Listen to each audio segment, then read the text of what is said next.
Welcome back to Empowered. I'm Elizabeth Namofsky. Today we're discussing makeup and body positivity and authenticity. So let's delve right into it, Paige. Why don't you share some challenges that you faced in your career and how you've overcome them? Like, you are one of the most positive people I've ever met. Thanks. And I love the fact that you're here sharing Thank positivity. you. But we have to talk about challenges. And I have a lot. Yeah, So- I think we all do, though. We've all been through there. Yeah. So one that I can think, as far as like my business and my success go, so when I first started this business, Honor Beauty, in 2014, I was doing everything on my own.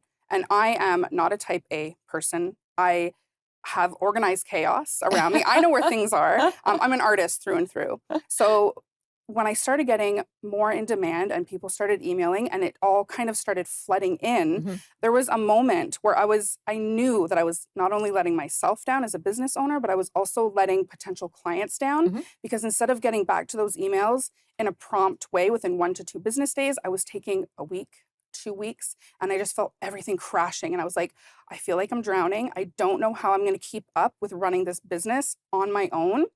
So that's when I had to pivot and I had to think strategically and I had to be very mindful of what my strengths and weaknesses were. And I think that's important as a business owner and just a person to know what your weaknesses are Mhm. so that you can pivot and grow and evolve. So I hired one of my friends who still works with me to this day. She's my virtual assistant. We live hours away. And from her doing emails for me, I was able to scale my business and grow. And I have a team of a dozen amazing artists that work with me.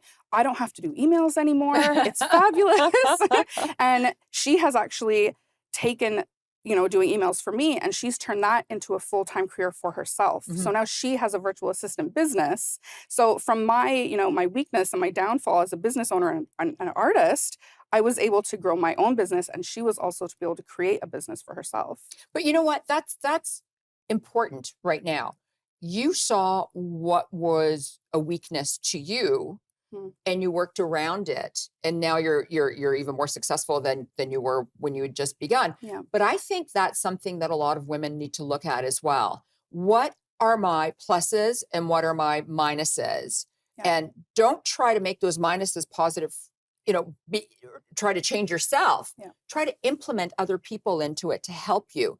And, I've often said, I will never fail at anything. That's because I surround myself with pretty Mhm. incredible people. And when I don't know something, I'll pick up the phone. I'll call you. I'll ask a Exactly. question. The whole thing here is about asking questions to get you to that next level. Now, we all have self-doubt as well. Mhm. We all go through that imposter syndrome. 100%. I do. You do. How do you handle those moments? So I think that's something that never fully goes away. And even as, being a woman who is very confident and very self-aware, I know who I am. I'm not afraid to be myself around people and just be kind. But it always creeps up.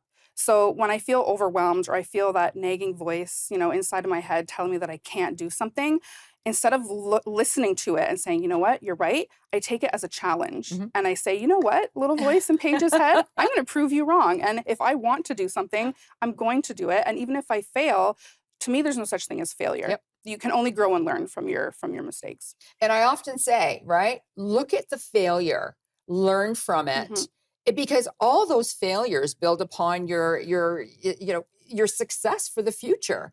But you have to learn something from it. You can't Yeah. just say, "Oh my goodness, I failed," and move on. Mhm. So, what are you empower individuals? I know, I see you. I Thank you. see you talk to people.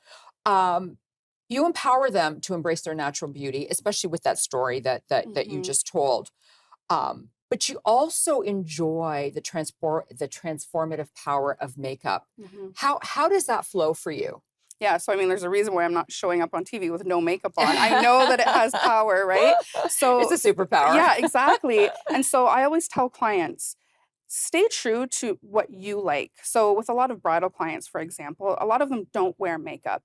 And they hear from other bridal professionals, you need to wear a full face. It looks good in photos. It'll help you, feel more confident.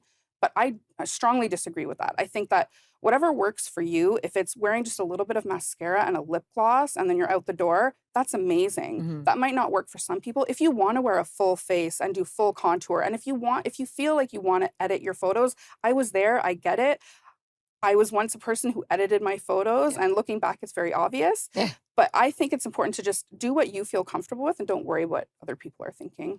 Okay, well, on those words of wisdom, when we come back from the break, we're going to talk about boudoir photography and body image because a lot of women look at themselves in the mirror. They're, I don't like this, I don't like that, I don't Mhm. like this. There's a lot. So don't go away. We'll be right back.